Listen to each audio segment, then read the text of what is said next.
नमस्ते दोस्त, मैं डॉक्टर जगदीश राठौड़ और माइंड गैलेक्सी यूट्यूब चैनल में आप सभी का स्वागत है। दोस्तों, आज का हमारा सब्जेक्ट है आइंस्टाइन का दिमाग।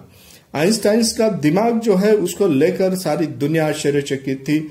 हर एक व्यक्ति सोचता था कि आइंस्टाइन के दिमाग में ऐसी क्या बात है, उन्होंने इतनी अच्छी तरह बहुत सारे खोज किए हैं और ये खोज करने की वजह क्या है, क्या रहस्य है इसके पीछे। सारी दुनिया इसके बारे में सरप्राइज थी, सभी को इसके बारे में आकर्षण था। सभी को ऐसा लगता था कि ऐसे खोज करने के पीछे इनका क्या रहस्य है। सभी लोग जानना चाहते थे, सभी जानने की इच्छा रखते थे और कुछ लोग भी ऐसा सोचते थे कि हम भी इनके जैसे कैसे बन सकते हैं। ऐसे खोज अगर करते हैं तो इनके दिमाग में ऐसी क्या बात है, क्या खास बात है, क्या रहस्य है। ये रहस्य खोजने के लिए सारी दुनिया वहां पर सोचना शुरू कर दी थी। ऐसे स्थिति में कि जैसे ही आइंस्टाइन, अब उनका काम हुआ और कुछ दिन के बाद जब भी आइंस्टाइन का मृत्यु हुआ वर्ष 1955 में, जैसे ही उनकी मृत्यु हुई, मृत्यु के बाद 7 घंटे में ही वहां पर कुछ वैज्ञानिकों की टीम जो है, कुछ साइंटिस्ट की जो टीम है, टीम वहां तक पहुंच गई उनके पास और पहुंचने के बाद उनसे वही दिमाग जो है वहां से उनके अस्थि से निकाल लिया और निकालने के बाद उसके छोटे छोटे जो है 200 भाग किए और जब भी गिना गया तो वो कम से कम 2 किलो का उनका दिमाग था और 2 किलोग्राम का उसका सबसे ज्यादा वजन रहने वाला ऐसा उनका दिमाग रहने के वजह से भी लोग आश्चर्यचकित थे कि इनमें कुछ खास बात है। और इसको छोटे छोटे 200 भागों में उसको टुकड़े कर कर उसको एक पेनिसिलिनिया विश्वविद्यालय के प्रिजर्वेटिव जगह पे उन्होंने रख दिया और रखने के बाद कुछ दिन वैसे ही पड़ा रहा। मगर उसके साथ 20 साल के बाद मैकमास्टर विश्वविद्यालय के प्रोफेसर सैंड्रा वेस्टेलन, इन्होंने इसके ऊपर सर्च करना शुरू किया, उसके ऊपर स्टडी करना शुरू किया और उन्होंने इसमें क्या रहस्य था, इसके वजह से आइंस्टाइन का दिमाग इतने अच्छे चलकर इतने खोज किए। उन्होंने ये सोचकर उन्होंने वो पढ़ाई करना शुरू कर दिया था अलग अलग तरीके से। और उसके कुछ पढ़ाई होने के बाद उन्होंने 1999 में उसके परिणाम घोषित किए और जैसे ही परिणाम घोषित किए सभी को यह पता चला कि इनमें जो है, इनके दिमाग में कुछ अलग बात खास है। वो ये बात है कि उसके दिमाग के पिछला भाग जो है, ऊपरी हिस्सा जो है, पेरेंटाइल लोब जो बोलते हैं, पेरेंटाइल लोब जो है, उस पेरेंटाइल लोब का कुछ भाग बहुत ही अच्छा विकसित था, डेवलप था और बड़ा भी था। और इसी के वजह से वहां पर उनका जो गणितीय क्रिया है, जिसे हम बोलते हैं न्यूमेरिकल एबिलिटी, यहां से ही वहां पर उसका संचलन होता था, यही एरिया था। और कुछ लोग बोलते हैं पेरेंटाइल लोब के बलबूते पर ही आइंस्टाइन ने इतने सारे खोज किए, उनका दिमाग ने इतना अच्छा काम किया।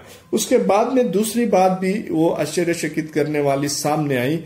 वो दूसरी बात थी टेम्पोरल लोब जो है, टेम्पोरल लोब जो है और पेरेंटाइल लोब जो, दोनों के बीच की एक नली या एक ऐसी एक विभाजने वाली नली रहती थी और वो जो भाग है वहां पर लुप्त था, वहां पर नहीं था।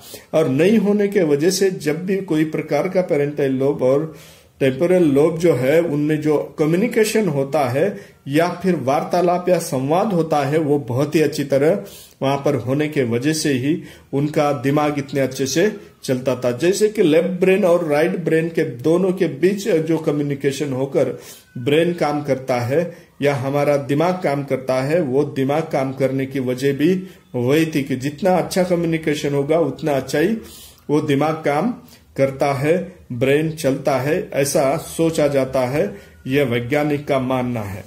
तो वैज्ञानिक ये सब बात जब भी उनका रहस्य सामने आया, मगर उसके बाद भी कुछ वैज्ञानिक इस बात से सहमत नहीं थे, क्योंकि वो सोचते थे कि कोई प्रकार का अगर बदलाव है, व्यक्ति का दिमाग अकेले उसका शरीर का नहीं बल्कि सारे पूरे समाज के परिवेश का एक हिस्सा है और इसके वजह से हम ये नहीं सोच सकते कि इनमें जो अलग प्रकार का दिमाग हो सकता है। पेरेंटाइल लोब बड़ा होने के ही यही एक ही वजह नहीं हो सकती कि जिसके वजह से उनका इतना दिमाग अच्छे से चलता है या इनमें शार्पनेस है या इंटेलेक्चुअल पावर है। मगर ये बात पता चलने के बावजूद भी उन्होंने बताया कि इसके साथ साथ इनके बहुत सारे ऐसे विविध रूप है, विविध आयाम है। अंततः हम पेरेंटाइल लोब को ही उसकी प्रतिभा का पर्याय नहीं मान सकते हैं, क्योंकि यह मानना ठीक नहीं रहेगा। क्योंकि शरीर के हर क्रिया, याददाश्त या फिर मेमोरी पावर के लिए विचार, चेतना आदि का अपना महत्व है ही, क्योंकि उनका भी समावेश उसमें है। उसके वजह से ही उनका दिमाग इतना अच्छा चल सकता है। मगर उन्हीं के आधार पे बुद्धि का, स्मृति का परखना ये ठीक नहीं है, ये परखना होगा, ऐसा समझते थे।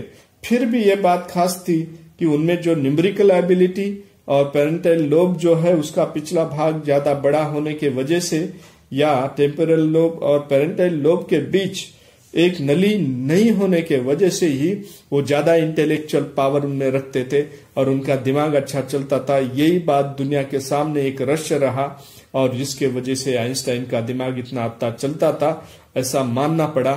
दोस्तों, अभी तक आप देख रहे थे कि आइंस्टाइन का दिमाग कितने अच्छे तरीके से काम करता था और सारी दुनिया आश्चर्यचकित उसके वजह से थी।